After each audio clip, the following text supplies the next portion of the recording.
Hello, I'm Angelica, and today I want to make a video about this narrative that I just see it all the time, and it's meant to be empowering to women, but it's just not.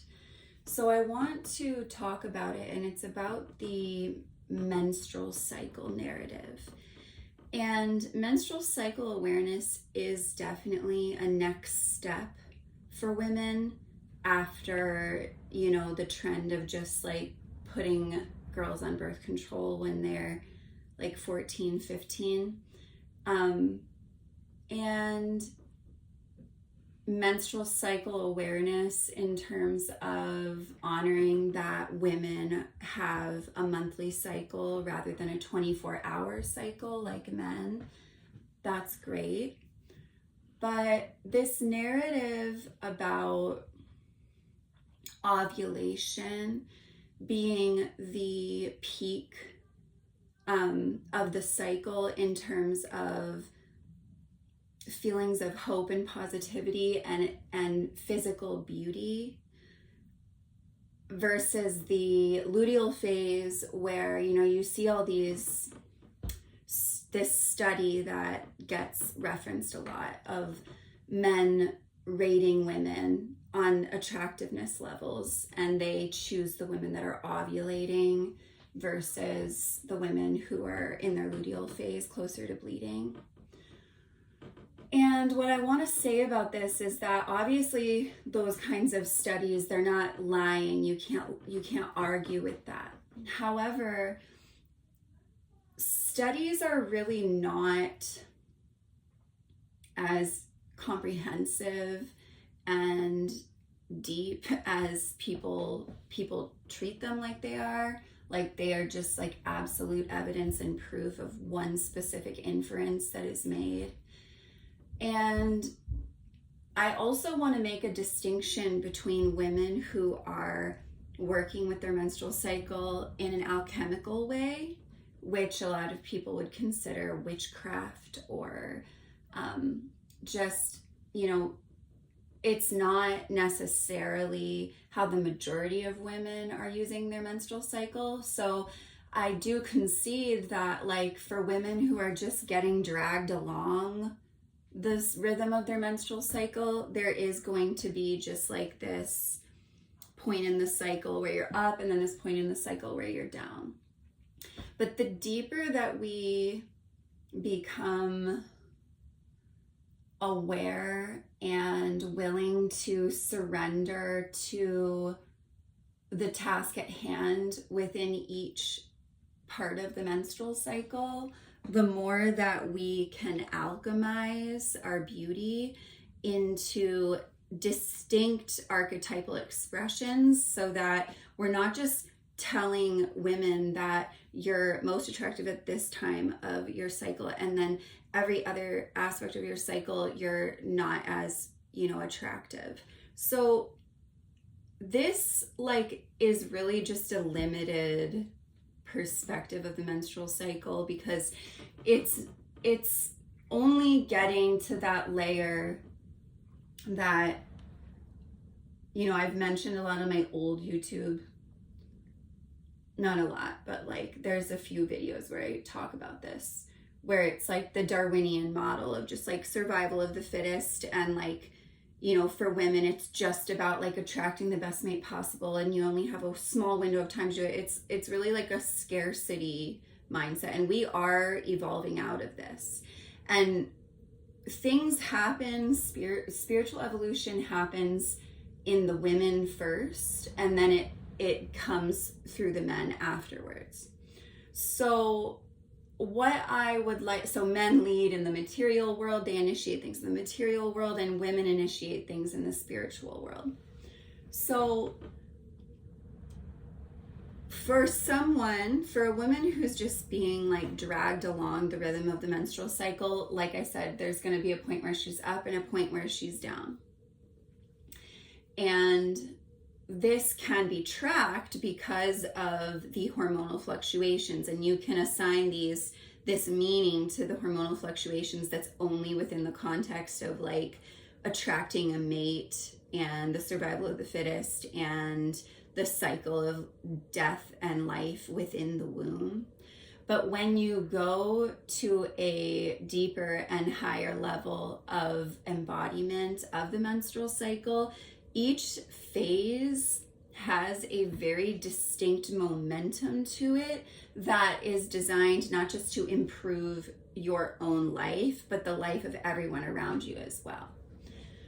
So people tend to view the luteal phase as the time where you're just like deteriorating because of the way that the body is going to be releasing the lining of the womb, and there is a death energy there, and so things get heavy, and you know they're in the state where they're about to be renewed, but they haven't been renewed yet on the cellular level. So people talk about like changes in skin, changes in body, and like, you know, the elasticity of your tissues and the vibrancy of your skin, just all these things. And I never like to get too deep into the scientific narrative because I just don't think that women should play that game unless you're really called to do that. Like, unless you are just fascinated by understanding like all the in-depth things on a scientific level, that's beautiful. But women should not be expecting themselves to speak men's language to be taken seriously. So I only just reference like the most generalized terms in terms of the scientific narratives behind things, and how I draw these parallels between the scientific narrative versus the metaphysical narrative of what's going on. So I'm focusing on the metaphysical narrative, and that includes how it expresses in the physical world.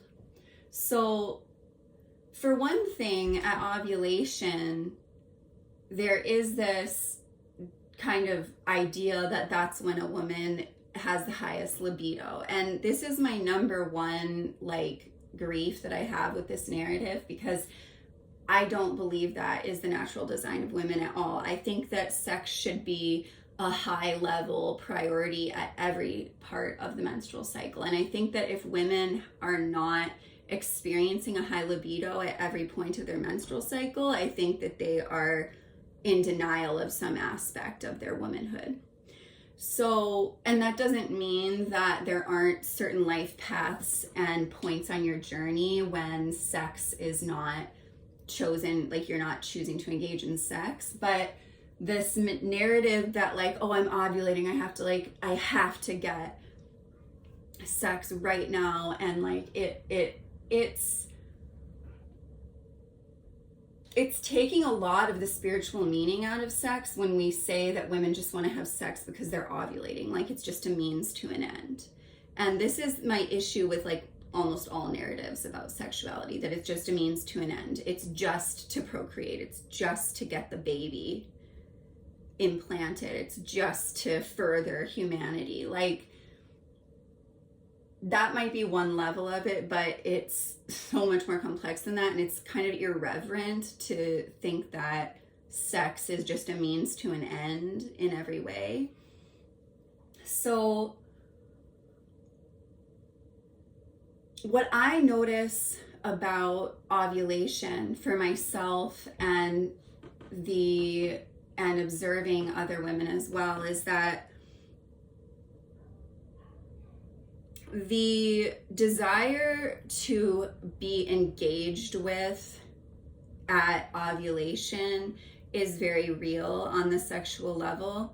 However, there's an opening in the cervical portal at that time that people have often in the metaphysical realm referred to it as like when the manifestation gets planted. But when we're talking about that, we need to be aware that, like, how do I say this?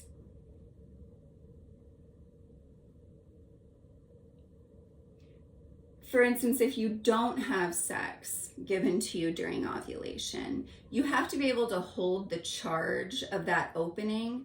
And that requires, so when the menstrual cycle is irregular, like if it's getting cut short or if it's just all over the place, there's going to be some energetic going on about not being able to hold a charge. And this is why we see like infertility issues in people a lot, is not being able to hold a charge, not being able to hold the charge of the hope of conception, and not being able to hold the charge afterwards once there is a conception. So if you're not trying to conceive a child, the ovulation portal can feel like a trick a lot of the time if you see it as like, oh, I just have a high libido because I'm ovulating. This is like, this belief is reiterating this really misogynistic narrative that women are just absolute like puppets of the menstrual rhythm. What really happens in the luteal phase that causes the issue with being less attractive is because women don't understand how to put a voice to what is necessary to express in the luteal phase. The luteal phase is a time to raise your boundaries, because the luteal phase will show you what you are coping with at every other point on the cycle. So women obviously have a high level of resilience and coping with other people's needs and accommodating things. And that point between bleeding and ovulation, and like coming off ovulation as well, is usually where we're the most tolerant of accommodating other people. And then what happens is that the breaking point, the burnout, happens in the luteal phase. And that's where a wise woman needs to look around and say, okay, what is not going to cut it anymore? What has been a drain on my energy? What has been a mistake to accommodate? And then you have to find a way to assert your boundary, whether it's with yourself or with another person. And this is why people talk about like luteal rage. It's like if a woman is never addressing the root cause in her life, which is actually leeching off of her ovulation energy like a parasitic force, then of course she's going to be consumed and torn up trying to figure out how to coexist with this force that's latched on to her. And the bleeding stage is when things are being expelled. So the expelling force needs to be taken ownership of. And this is where you see like why women have this extra aggression at that time, because you know, a woman that is not mature will just carelessly, you know, kind of lash that like bitchy energy out and not even know where it's coming from. But a mature woman, and this should not be something that we have to mature into. This should just be something that we naturally grow into in like our early teen years. Is it's like, you will know in your luteal phase what is not working in your life, and then you have to address it and take care of it. And you have that extra aggression at that time to do that.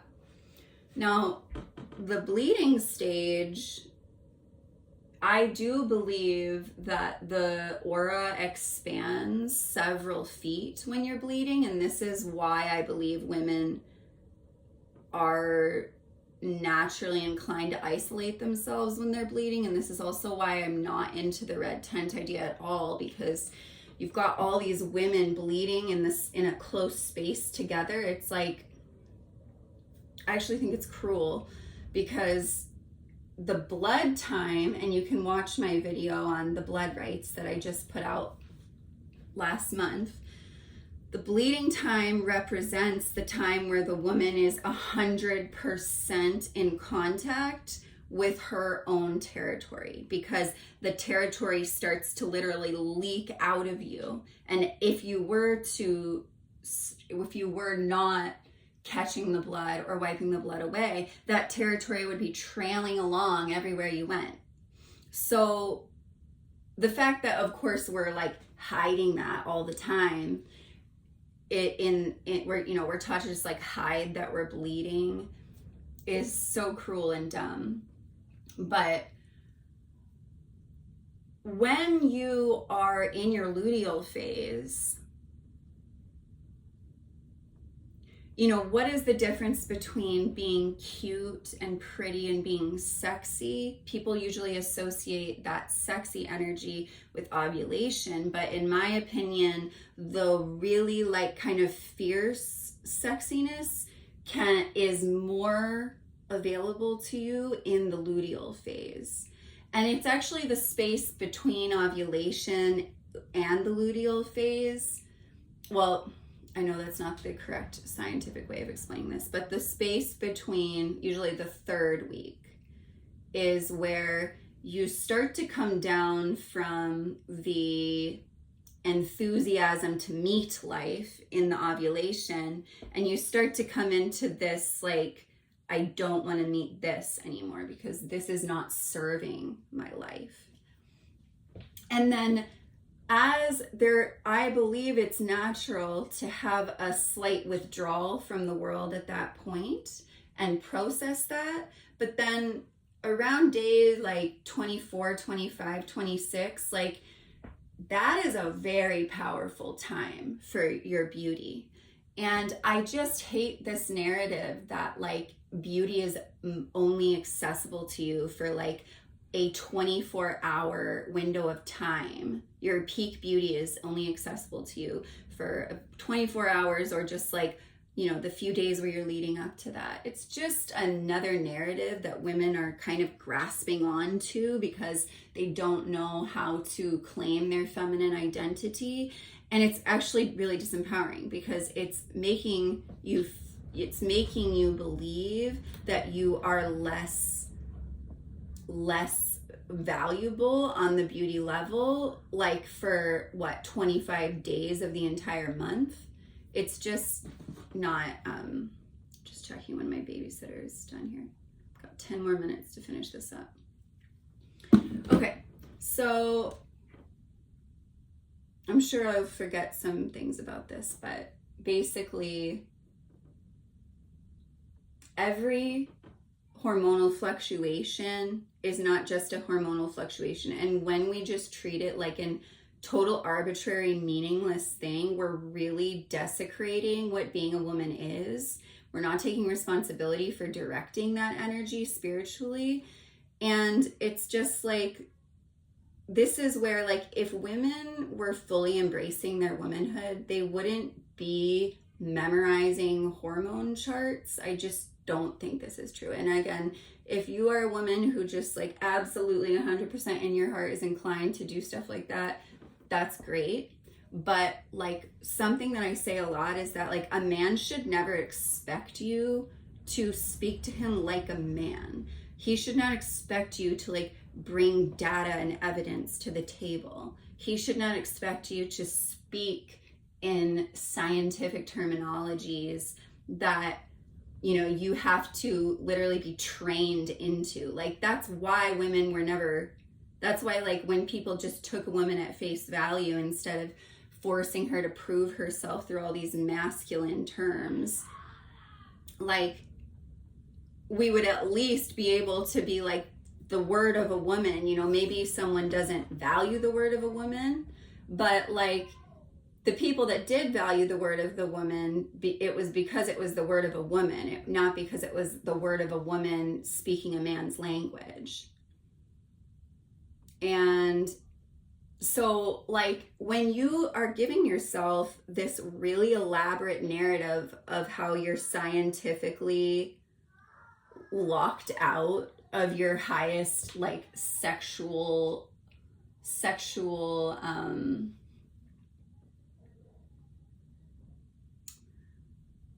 what do I want to say about this?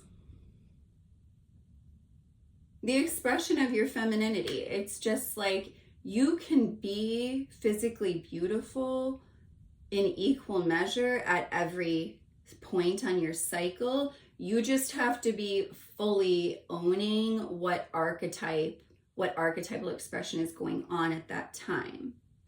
So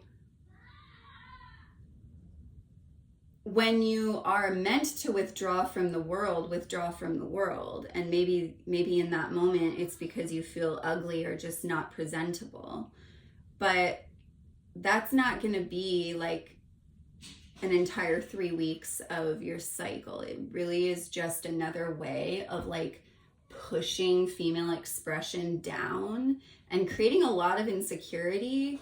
And also, it's just like, if you only want to have sex when you're ovulating, like there is something wrong with you. I'm sorry. Like, women should, if you are fully expressed and if you have cleared all of your sexual shame, you will want to have sex every day of the week, like every single day of your cycle, because sex actually clears your hormonal circuits. It clears the channel between the womb and the heart. So any point on the cycle, sex should create a absolute medicine to balance whatever hormones are there. So all of these little things where it's like, oh, well, this specific thing will create this specific like hormonal fluctuation will make you less attractive. It's like, yeah, that's definitely not true if you've just had great sex. Like, that's not true. Like, every woman looks 100% after she's had great sex. So